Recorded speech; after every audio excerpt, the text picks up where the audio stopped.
Bem-vindos de volta ao canal The Board Father. Eu sou o Ben, e no vídeo de hoje iremos ensinar a jogar Twilight Imperium, a quarta edição. Depois que a grande guerra devastadora do Crepúsculo exterminou o antigo Império Lazax, as grandes raças da galáxia agora voltam a explorá-la. Expandindo além de suas fronteiras, as grandes raças agora engajam em combate um contra as outras, negociações e tramas políticas. Aquele que conseguir controlar Mechatol Rex, a antiga capital do Império Lazax, será declarada a nova Imperatriz da Galáxia. Se interessou?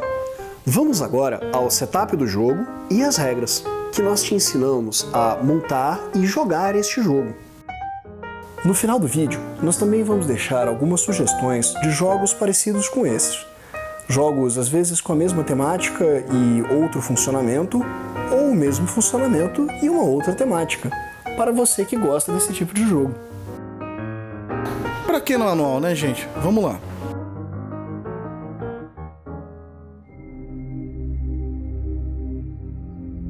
Para dar início ao preparo do jogo, construa o tabuleiro seguindo o diagrama apresentado ou no livro Aprenda a Jogar ou no livro de referência de regras. Para este vídeo, iremos preparar uma partida normal para 3 jogadores e seguiremos o padrão básico apresentado na página 22 do livro Aprenda a Jogar. Posicione também o marcador de guardiães em Mechatol Rex no centro da galáxia. Depois disso, entregue a cada jogador uma ficha de comando na cor preferida pelo jogador e as unidades e cartas de tecnologia daquela mesma cor, uma facção com seus componentes, sendo um hexágono de seu sistema nativo, 17 marcadores de controle, 16 marcadores de comando e 2 cartas de tecnologia e as cartas dos planetas dos sistemas. Entregue também uma carta de objetivo secreta. Cada jogador posiciona as unidades iniciais descritas na ficha de sua facção em seu sistema nativo, e 3 marcadores de comando na área de tática, 3 de frota na área de frota e 2 de comando nas áreas de estratégia em sua ficha de comando.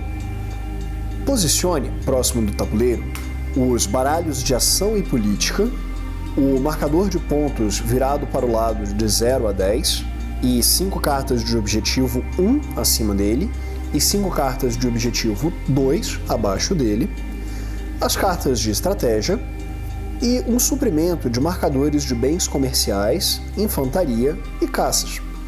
Por fim, selecione um jogador para ser o orador, e entregue a ele o marcador de orador. Agora, você já está pronto para jogar Twilight Imperium quarta edição. Vamos às regras. Para facilitar a filmagem deste vídeo, retiramos alguns dos elementos do jogo para focar naquilo que realmente interessa para as regras. Uma partida de Twilight Imperium irá se desenrolar em um número de rodadas até que uma das seguintes condições tenham sido atingidas. Um jogador atingir 10 pontos em uma partida normal, 14 pontos em uma partida longa, ou, caso o orador precise revelar uma carta de objetivo, e não haja mais nenhuma carta fechada. Cada rodada é dividida em 3 ou 4 fases, dependendo da situação atual do jogo. As fases que sempre ocorrem são estratégia, ação e status. A última fase, política, ocorre somente após um dos jogadores controlar Mechatol Rex, o planeta no centro do tabuleiro. Fase de estratégia. Nessa fase, os jogadores têm a oportunidade de adquirir cartas de estratégia que fornecem ações especiais durante a fase de ação. Em um jogo com 3 ou 4 jogadores, cada um irá selecionar uma carta por vez, depois, cada um irá selecionar uma segunda carta. Após cada jogador escolher uma carta de estratégia, o orador coloca um bem em cada uma das cartas de estratégia que não foram selecionadas.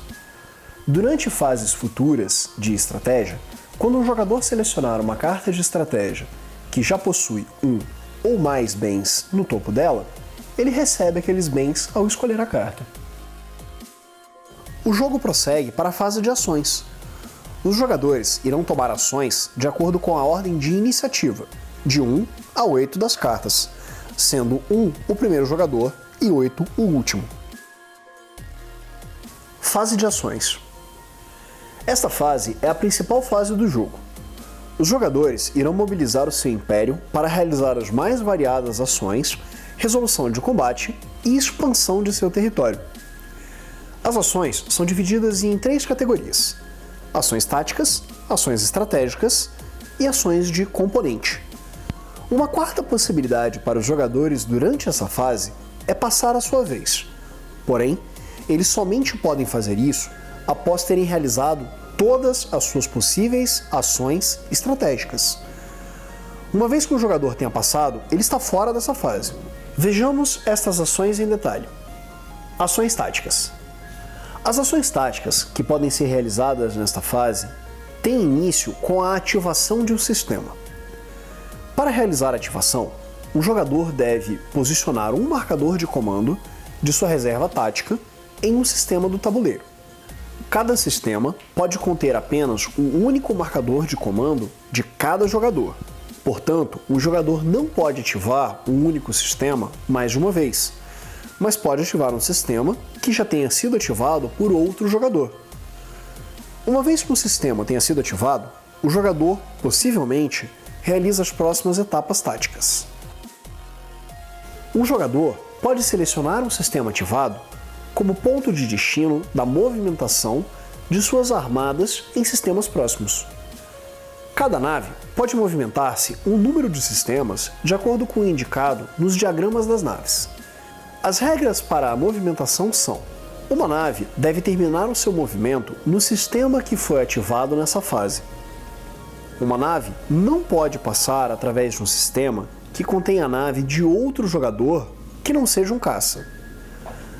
Naves que possuam um valor de capacidade podem transportar aquele número em caças ou unidades de terra. Essa é a única maneira que unidades de um jogador podem se movimentar para fora de um sistema que tenha um de seus marcadores de comando. O transporte, porém, não pode deixar unidades para trás em um sistema diferente do sistema que foi ativado.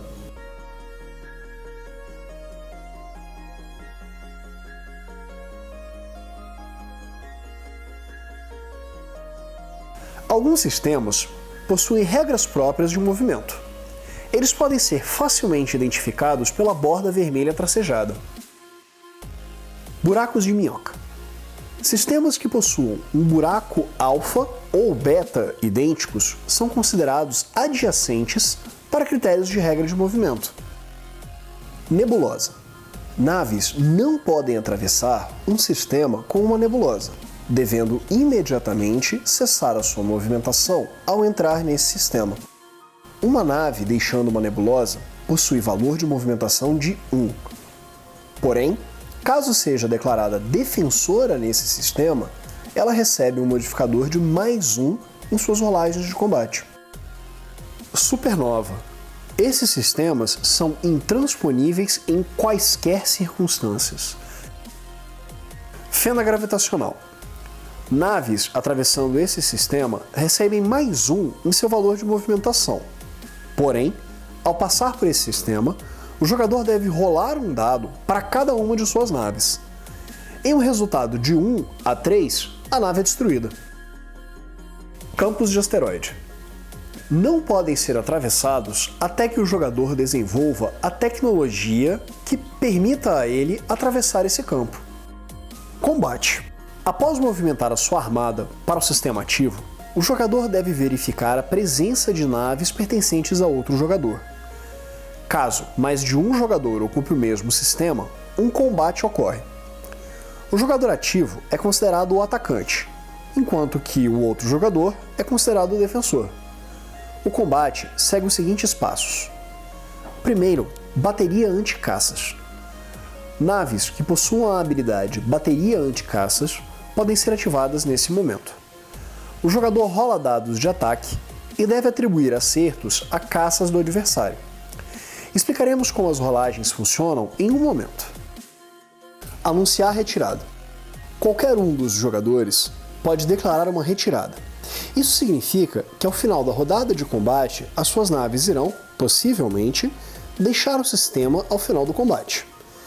Caso deseje retirar tropas terrestres, o jogador deve movê-las nesse momento para a região de espaço do sistema. Rolagem de combate. Cada jogador rola um dado para cada nave que possui. Caso a rolagem seja igual ou superior ao seu atributo de combate, a nave produziu um acerto contra uma nave adversária.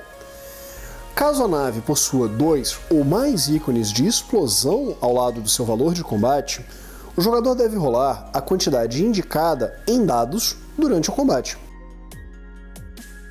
Atribuir acertos.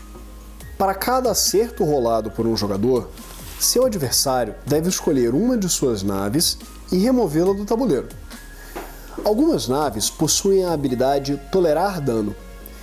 Efetivamente, isto significa que a nave precisa receber 2 acertos para ser destruída. Caso um jogador tenha declarado retirada durante o primeiro passo do combate, as suas naves deixam o sistema onde o combate ocorreu neste momento. Todas as naves do jogador devem ser movidas para um sistema adjacente que não contenha naves de outros jogadores e que possuam ao menos uma unidade do jogador. Caso nenhum dos pré-requisitos seja preenchido, o jogador não pode declarar a retirada. O jogador, depois, deve adicionar, caso não haja nenhum ali, um de seus marcadores de comando de reserva no sistema. Caso ainda existam naves adversárias no sistema, uma nova rodada de combate tem início. Invasão. O jogador ativo pode invadir planetas no sistema ativado. Para isso, os seguintes passos são realizados. Bombardeio. O jogador pode ativar a habilidade de bombardeio que uma ou mais de suas naves possuam. Para isso, ele ataca unidades de outros jogadores existentes em planetas no sistema que acaba de ativar. Resolva uma rolagem de combate normal e atribua os acertos às unidades terrestres adversárias. Despachar unidades. O jogador então seleciona as infantarias que deseja enviar e para quais planetas deseja enviá-las. Ele então posiciona uma de suas unidades selecionadas nos planetas escolhidos. Canhão de defesa espacial. Caso possua um SDP, Sistema de Defesa Planetário, no planeta selecionado pelo jogador ativo para a invasão, o jogador defensor poderá fazer uma rolagem de combate contra as tropas invasoras. Em caso de acerto, as tropas selecionadas pelo jogador ativo morrem antes de entrarem no planeta. Combate terrestre. Caso mais de um jogador possua tropas em um planeta, um combate terrestre ocorre. O combate se dá em 2 passos. Primeiro, a rolagem de combate, e segundo, a atribuição de acertos. Esses passos se repetem até que todas as infantarias de um jogador tenham sido eliminadas.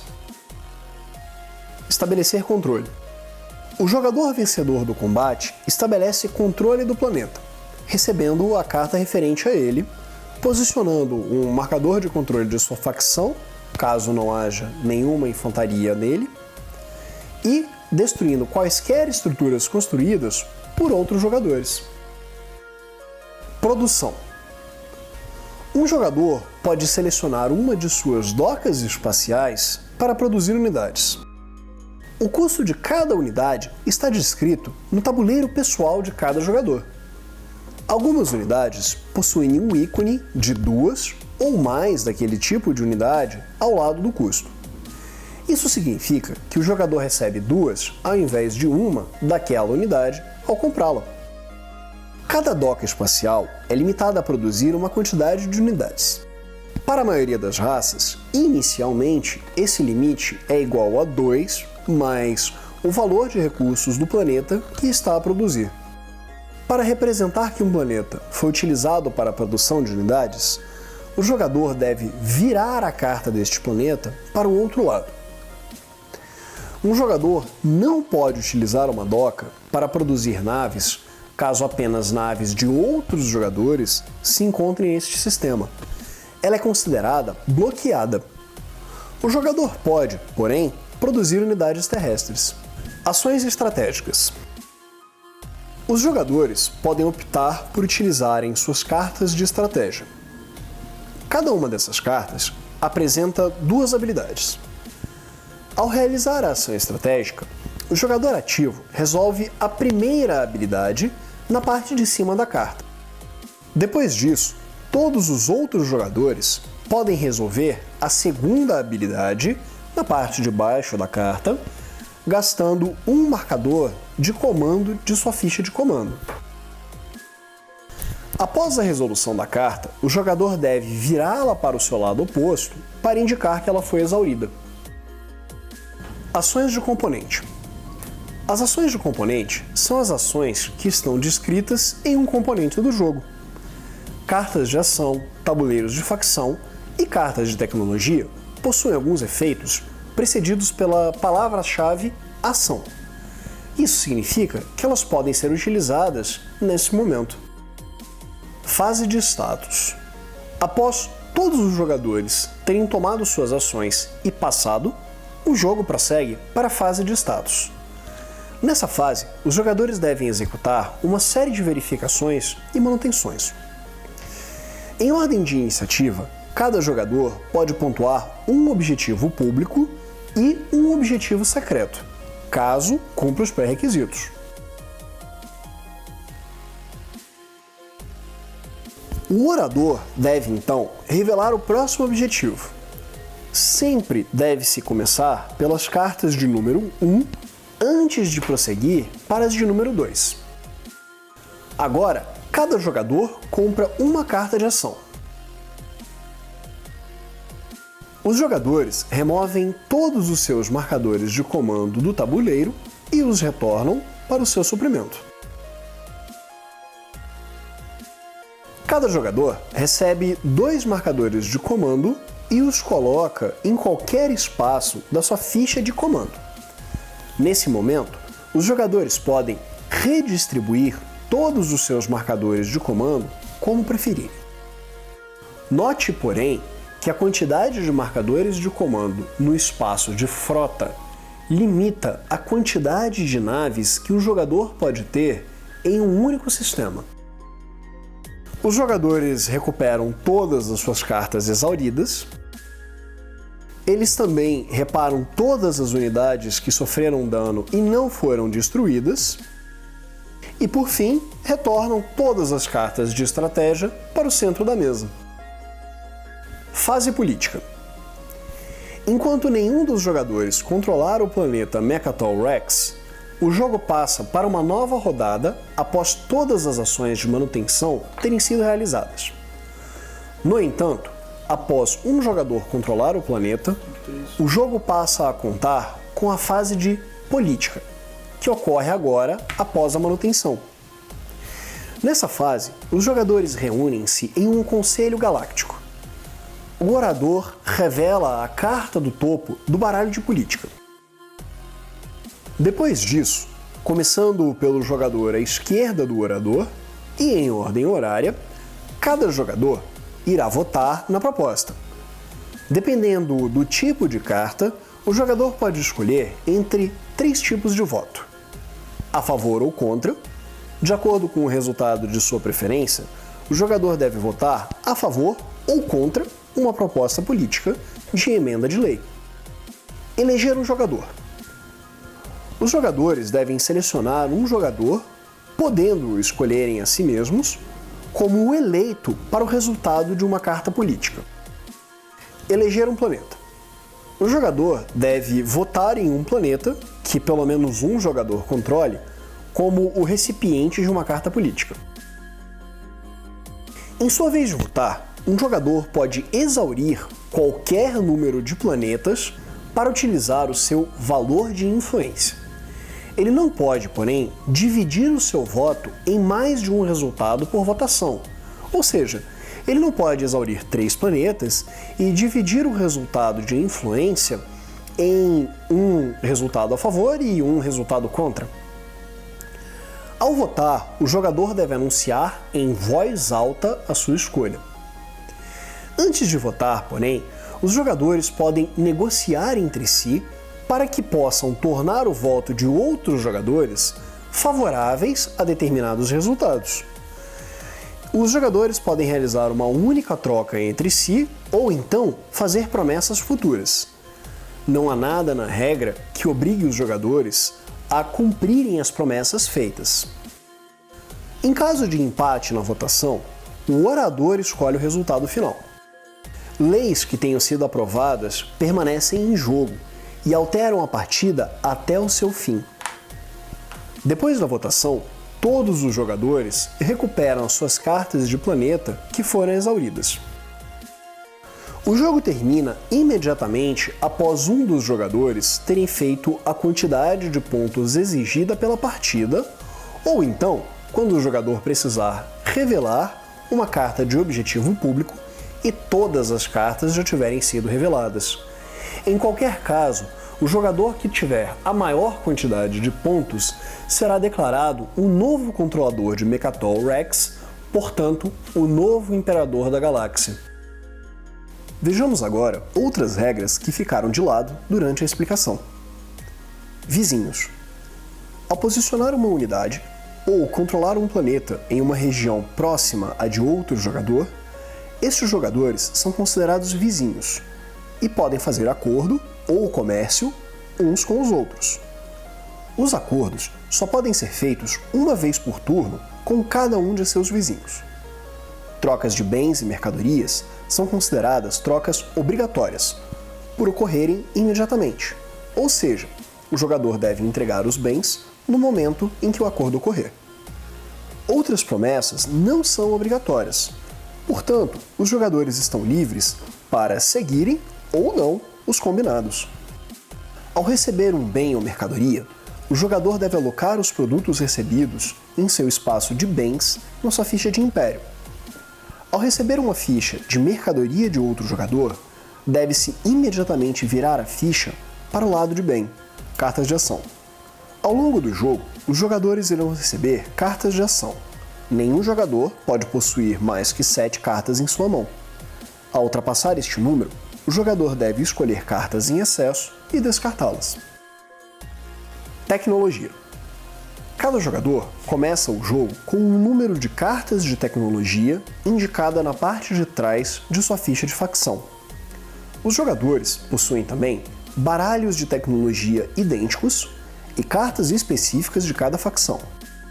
Ao colocar uma carta de tecnologia virada para cima em sua área de jogo, um jogador passa a contar com aquela tecnologia durante a partida. Para pesquisar novas tecnologias, deve-se utilizar a carta de estratégia Tecnologia. O jogador deve então escolher a tecnologia que deseja e verificar se preenche os pré-requisitos. Isso está indicado no canto inferior esquerdo das cartas do baralho de tecnologia. O jogador deve possuir uma ou mais cartas com os símbolos indicados. Alguns planetas, quando controlados, fornecem aos jogadores um bônus de especialização tecnológica. Um jogador pode exaurir a carta de um planeta com especialização tecnológica para suprir o pré-requisito de uma nova tecnologia a ser pesquisada. Neste vídeo, ensinamos a jogar Twilight Imperium, 4ª edição, por Christian Peterson. Se interessou? Deixe aqui o seu like e siga o nosso canal. Isso nos ajuda a manter o canal funcionando. Caso tenha alguma dúvida ou sugestões, deixe um comentário aqui embaixo. Responderemos assim que pudermos. Até a próxima, pessoal!